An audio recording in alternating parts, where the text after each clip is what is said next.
गति तिनके ही पाषाण। सनकादि मुनि जैसे जीवन मुक्त और ब्रह्मनिष्ठ पुरुष भी ध्यान ब्रह्म समाधि छोड़कर श्री राम जी के चरित्र सुनते हैं, यह जानकर भी जो श्री हरि की कथा से प्रेम नहीं करते, उनके हृदय सचमुच ही पत्थर के समान हैं।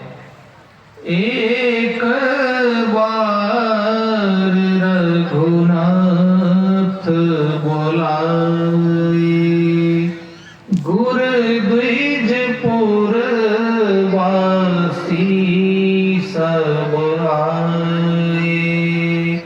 बैठे गुर मुनि अरु द्विज सज्जन, बोले बचन भगत भव भंजन। एक बार श्री रघुनाथ जी के बुलाए हुए गुरु वशिष्ठ जी, ब्राह्मण और अन्य सब नगर निवासी सभा में आए। जब गुरु मुनि ब्राह्मण तथा अन्य सब सज्जन यथा योग्य बैठ गए, तब भक्तों के जन्म मरण को मिटाने वाले श्री राम जी वचन बोले। सुनहु सकल पुरजन मम वाणी, कहु न कछु ममता बुरहानी। नहीं अनीति नहीं कछु प्रभुताई,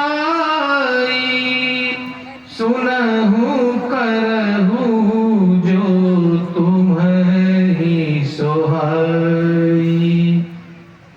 हे समस्त नगर निवासियों, मेरी बात सुनिए।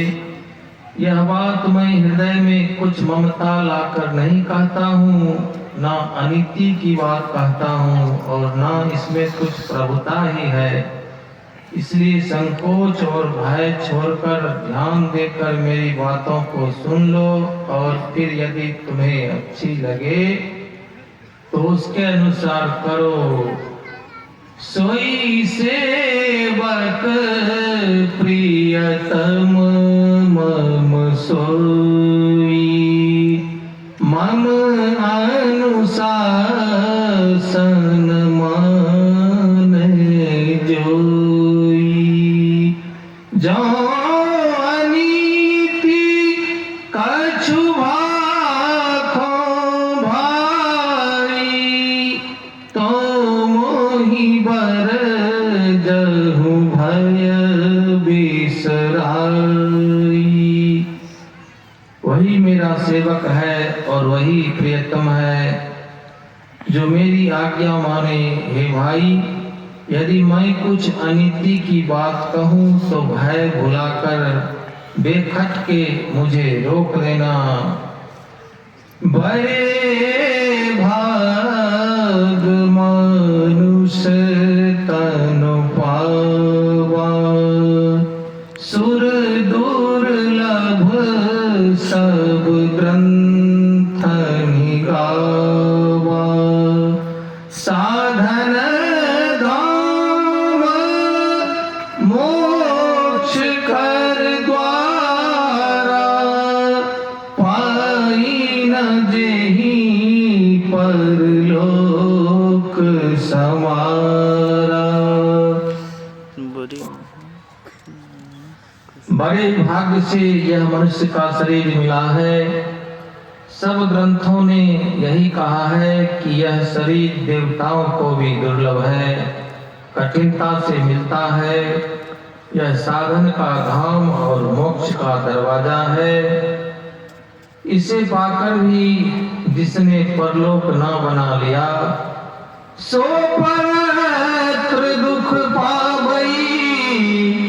सिर धुनि धुनि पछताई, काल ही कर्म ही ईश्वर ही मिट मिथ्या दोष लगाई।